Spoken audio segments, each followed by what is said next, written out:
Meta AI is the personal AI to help you with whatever you need. Plus, it meets you where you are. Not only is Meta AI now an app, but it's also on the apps you already know and love: Facebook, Instagram, WhatsApp, and Messenger. Plus the Ray-Ban Meta glasses. It's easy to access wherever you are. So whether you're talking or texting, Meta AI is convenient to use throughout your day. Experience our newest AI that's tailored to you by downloading the Meta AI app. Try the Meta AI app today on the Apple App Store and Google Play. This podcast is brought to you by TeamTrade, a digital solution that helps you hire, optimize, and retain employees. Using psychometric assessments to identify more than 100 professional mindset traits, it gives instant reports you can use to build high-performing teams. Get 2 free profiles today, no commitment, no credit card required, at teamtrait.com. TeamTrait.com. Welcome to the Manage Smarter podcast with hosts C. Lee Smith and Audrey Strong. We're glad you're here for discussions on new ways to manage smarter, hire, develop, and retain talent, improve results, and propel team performance to new heights. This is the Manage Smarter podcast. Lee, we've had the difficult conversation topic on the show. Now we're going to zero into the inside bullseye points thing on the dartboard, which is not just difficult conversations, but I disagree with you. Difficult conversations. So one of my leadership coaches in my past, we talked about at the moment of assignment is when this is most critical, because you want your people then to feel comfortable in saying, I disagree, with that, or whereas I have a different idea about that, and they need to feel comfortable about that before they, go out then and execute the directive that you've given them. It's they need to be able to push back on that respectfully. But you don't want them to feel so comfortable where you gotta say, boss, you're full of crap. It's you don't know what you're talking about or something like that. That would be disrespectful. So, and then of course, then I was taught then after that, we've had that discussion, whatever, we all need to get on the same page and we all need to execute, whether or not we have individual disagreements or not. But it's this is the moment, though, where they need to feel comfortable to disagree, but there's a right way and a wrong way to do it. And that's what I can't wait to hear about today. Can't wait for this guest. I've been looking forward to this all week. Manage Smarter podcast, everyone. Welcome. Come on in, sit down, put your feet up for the fastest 20 minutes. And unless you're driving, don't do that. If you're driving, don't do that. My name is Audrey Strong. I'm the Senior Vice President of Communications here at Sales Fuel. And I'm C. Lee Smith. I'm the CEO and founder of Sales Fuel. All right. So our guest today, he says he's more comfortable in hiking boots than in house slippers. He's a high-octane daddy of 2, Justin Jones-Fosu. And when he's not summiting life's metaphorical mountains, he's trekking around the world. We had a mountain climber on here recently. You'll hear her on the show in the coming weeks as well. He's done Mount Kilimanjaro, Patagonia, camped in the Grand Canyon, and he's also been to Machu Picchu, that city. Is that in Peru, Justin? It's Peru, yes, right? That's Peru. Yeah, that's what I thought. Okay. I know my geography. As the founder and CEO of Work Meaningful, Justin delivers 50 to 60 talks a year. The book is called Go Out and Get It. I respectfully disagree. How to have difficult conversations in a divided world, a guide for the modern day social explorer, charting a path through the rocky terrain of tough conversations at work. It might even work for your marriage too, right? Oh, yes. It's worked for mine. So Thanks, let me ask Justin. my wife real quick. Welcome. So I know I'm wrong, but I respectfully disagree. I disagree, honey. What in the world was the catalyst that lit the flame to write a whole book on disagreements and how to approach it? Yeah, it was working in my sessions. So I'd often do these full sessions, and I'd make this statement, and we were talking with organizations around kind of how do we create these cultures of belonging where people feel included. And I would always make the statement that we can vehemently disagree with someone's ideology and yet still passionately pursue their humanity. And there was always this kind of audible gasp in the room, that's interesting. And then people would come up over and over again and like, just I love that quote. And they ask 2 things but how do I do it? Or they would ask, but what if they believe this? And so this became a response of just listening to our customers and our clients of what they continue to ask for. And that's why we decided to embark upon this book. I had no desire or intention to write this book, but the audience asked for it. Yeah. Let's just jump right into it. It's like, so how do you disagree without being disagreeable? To use that old phrase, or like for example, I saw that you wrote an article about this for Oprah. So it's like, what are some of the tips that you can provide, for exactly doing that? Yeah. So one of the things that we actually want to take a step back, because a lot of our research, we found that most of the books on conflict resolution or having these types of conversations dealt with the conversation. It dealt with when you're in a moment, do you take a breath? Do you need to take 10 deep breaths? Do you need, and all those great things. What we realized is that the first pillar of our five, and there could be 100, but five came from our research, is challenge your perspective. And in challenge your perspective, it happens before any disagreement even occurs. And so I'm asking people, leaders all across the world, of how are you consistently putting yourself in positions of learning where you're challenging perspectives of things you don't know? One thing my mom used to do for me that I loved is that she would take us to events that we disagreed with growing up. And I'd be sitting in the audience like, Mom, we don't even agree with this. Like, why are we here? But what she was doing is she was planting these seeds of humanity, that even when we disagree with people, there is a human being that's worthy of value and dignity in front of us. And so that's the first essence. It's a heart-based model, then the head, then hand, but it's how are you consistently challenging your perspective? Let me give you a practical way to do that. We challenge leaders to move from what we call an open door policy, which we know is a very passive approach, to an out the door policy. Open door is like, if you need me, I'm here. Out the door means you're intentionally going out to hear the stories of your people. And one way to do that is what we call one meaningful connection per week. Right? So what if you built into your calendar 15 to 20 minutes every single week to have meaningful conversations with people, to connect with them, hear their story, what brought you to our company, our organization, our community. And if that's too much, because that's 52.14 times a year, flip the W upside down, make it one meaningful connection per month. And maybe that's a longer lunch time. But those are practical ways to lean in to start building up those empathy muscles so that you can have more difficult conversations when you disagree. I have a question. So does that work on both sides? How do I do that for the pearl clutching employees who don't change or their perspective and aren't ready to receive the disagreement message? How do I manage those people? That's a great question. I want to ask you a very important question I had to ask myself. Who is the only person that you and I can control? Oh, well, okay. That's a great answer. Okay. Yeah, our kids. And so the interesting, I'm joking. I've tried it. Yeah. I've tried it. That doesn't work. I disagree. But yeah. But the only person that we control is ourselves. So one of the things, there's two things that I had to realize. One is that I have to model the behavior, and I cannot force anyone to do anything. What I can do as a leader is I can create the best possible culture that invites people to engage in that same manner, in that same way. And so as a leader, one of the things that I challenge leaders to do is three things. One, to communicate that you want disagreement.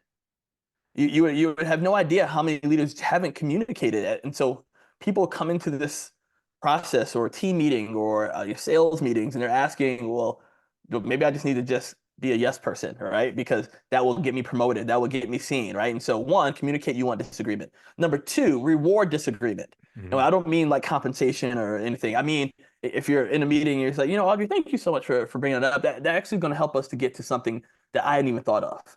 That small moment of rewarding, verbal rewarding, allows people to realize like, oh, maybe this is something that this person prioritizes. And last but not least, to follow up on it. So if it leads to a change, if it leads to something, even if it's 2 months down the road, come back to that moment. Because what you're doing is you're creating a space for your team, your members, other people around you to be invited to share, because you're saying this is helping us with creativity, innovation, and ultimately business results, which is the ultimate goal of business. One of the things that I had to be taught to do better was whenever I would get pushback like that, is like I would jump right into responding to the pushback, or if there was a problem being presented, trying to solve the problem.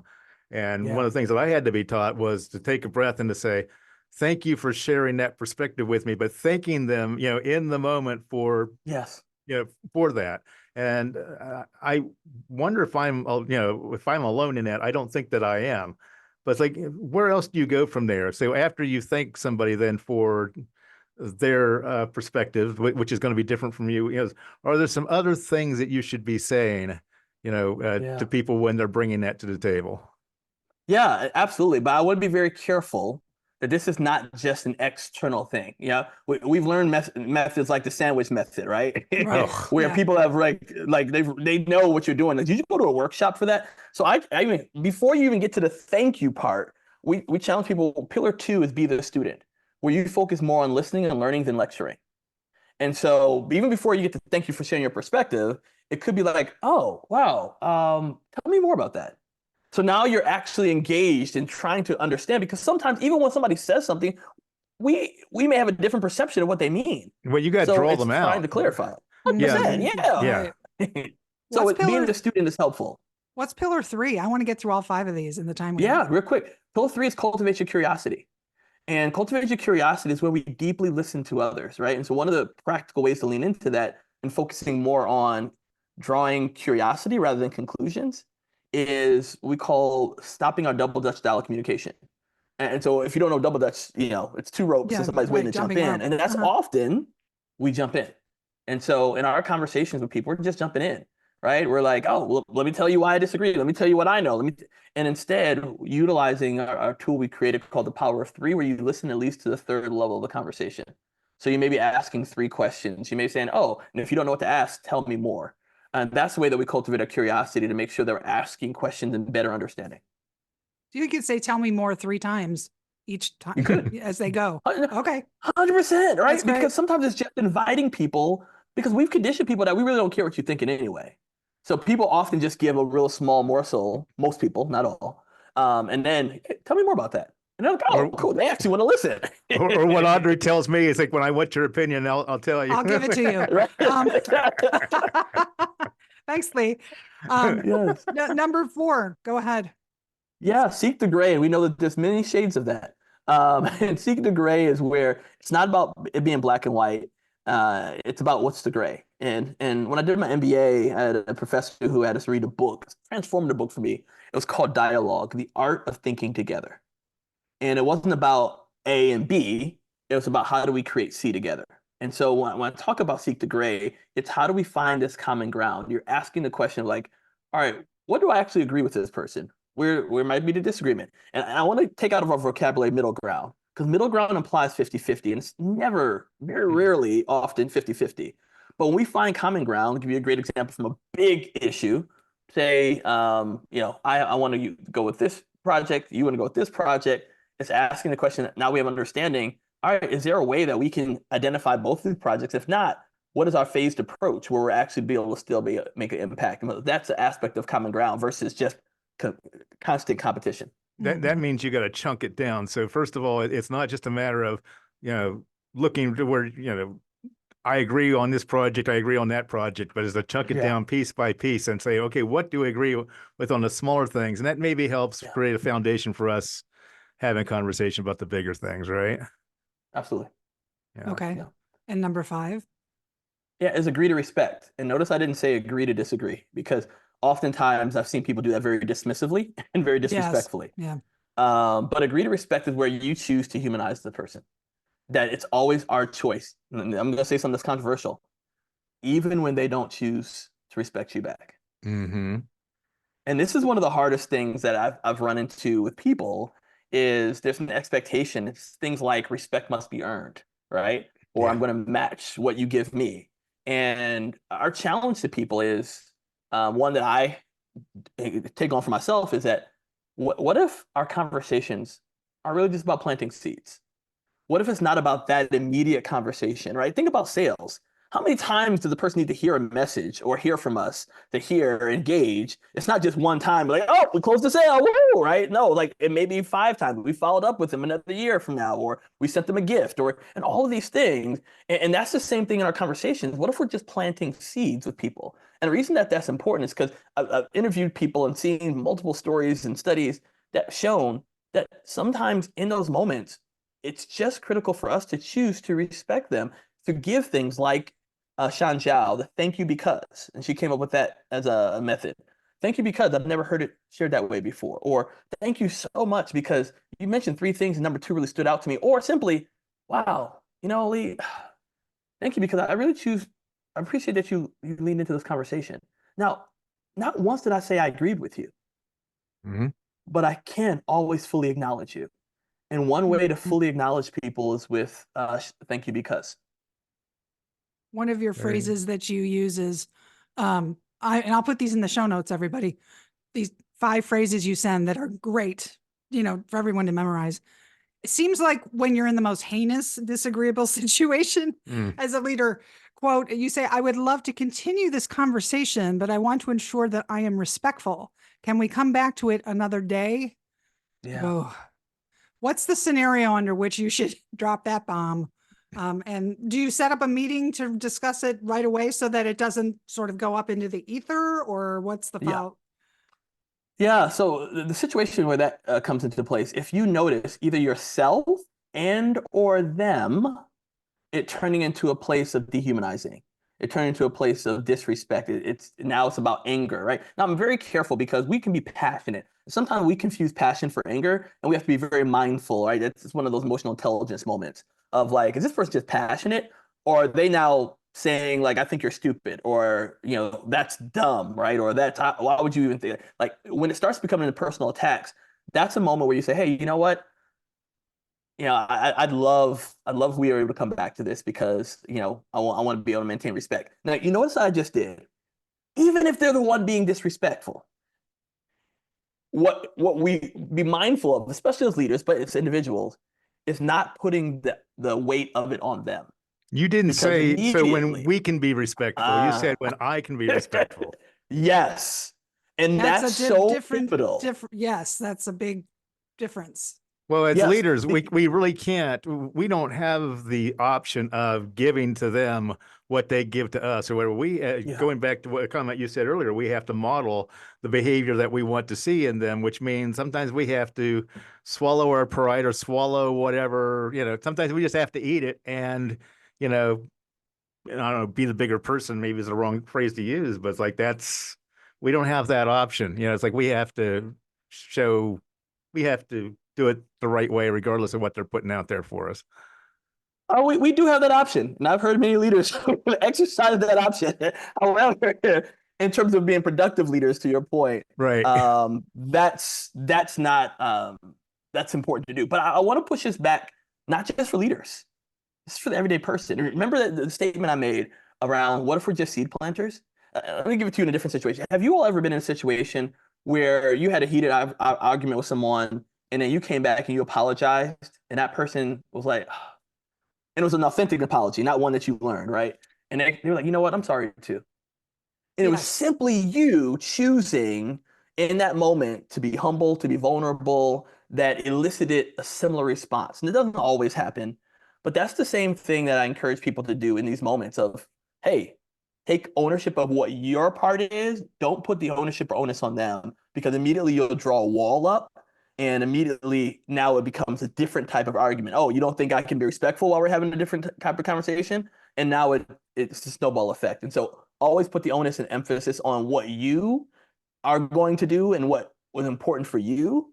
But yes, to your point, Audrey, is bringing back the conversation and schedule a meeting. So if you're able to say, hey, I'd love to come back to this in a week. Is this okay? And if that person's like, no, I don't want to talk about it in a week, I want to talk about it now. This is where boundaries come in, right? You might not have a healthy conversation now. And so you may say, hey, I'd love to have this in a week. If you feel like, it's not able for us to engage in a week, let me know. Because I know if I engage now, it's not going to be a respectful one. And so I want to honor you. I want to honor us. And, when you want to talk about this, let me know. Because again, I come back to this thing. I am the only person I can control.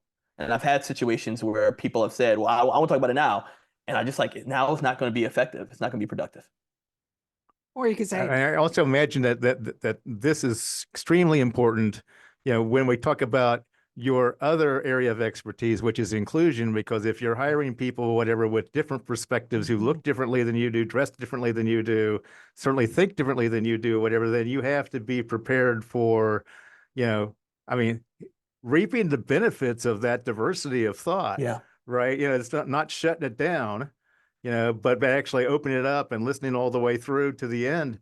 Because if you can't disagree respectfully yourself or whatever, you're going to lose all the benefits of having that diversity and actually then that would be an impediment to inclusion. Am I interpreting that right?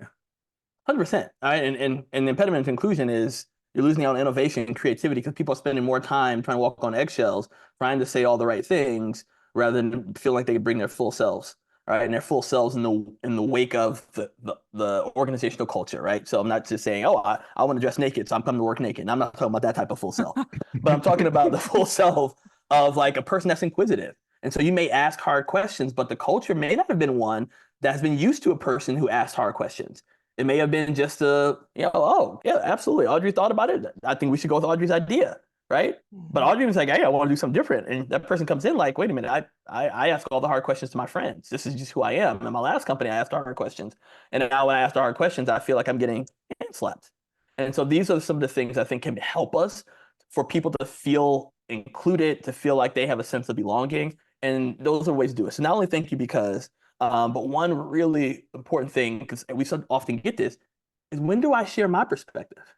Because I've done all the listening, I've cultivated curiosity, and some people are like, when do I share? And so I'm going to say something again that's going to be very extremely culturally controversial, and it's ask. Ask. And what I mean by that is once you've communicated and shared understanding, you know what, Lee, I thank you for sharing that because I better understand how you got here. Would you be open for me to share my perspective that might be a little bit different than yours? Now, what I've just done. Who's going to say no to that, right? Right. Right. There are people who have said no. So to be very clear. Wow. If they have said no, and often because it may be something that they have a high commitment to in that ideological divide, right? You're not going to change their mind anyway at that point. And that's why are we wasting our time, right? So in those moments, what I've tried my best to do, and not always successfully, is to keep the bridge open. And so, hey, if there ever is a moment where you want to engage again, let me know, because I think we can have a very valuable conversation. Now, that's boundary, but that's bridge. If they say yes, they've now psychologically opened themselves up, and you prepared them or primed them that you're likely going to say something that might be slightly different, which is going to create less of a wall and more of an opportunity to engage. That's much better than saying, is this the hill you really want to die on? We got about a minute left. Workmeaningful.com is Justin's website. And how do you want people to reach out to you? LinkedIn. Love LinkedIn, Okay. Justin Jones-Fosu, or right on workmeaningful.com. You can find all my contact information there.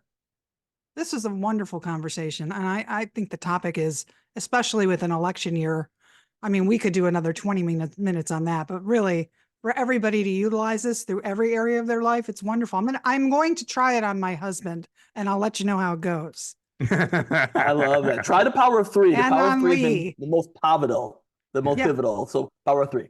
So I Sounds get good. the last question usually on this. So this is my last question. What's the biggest mistake that leaders often make, in disagreeing respectfully with their direct reports?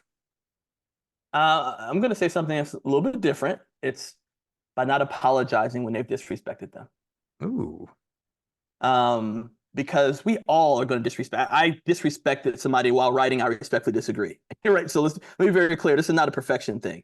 But apologizing in that moment because it communicates vulnerability and communicates humility. And so I encourage leaders, if you have gone through a time where you disrespectfully disagreed with someone, whether it's a colleague or a direct report, to come back and apologize. That will actually give you more relational capital than you think. That sounds great. Thanks, Justin, for your time. This has been wonderful. Thank you so much. Thank you. Thanks for listening. If you enjoyed the show, please rate and recommend on iTunes, Overcast, or wherever you get your podcasts. You can also get more great information at salesfuel.com.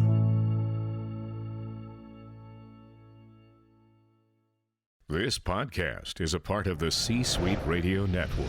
For more top business podcasts, visit c-suiteradio.com.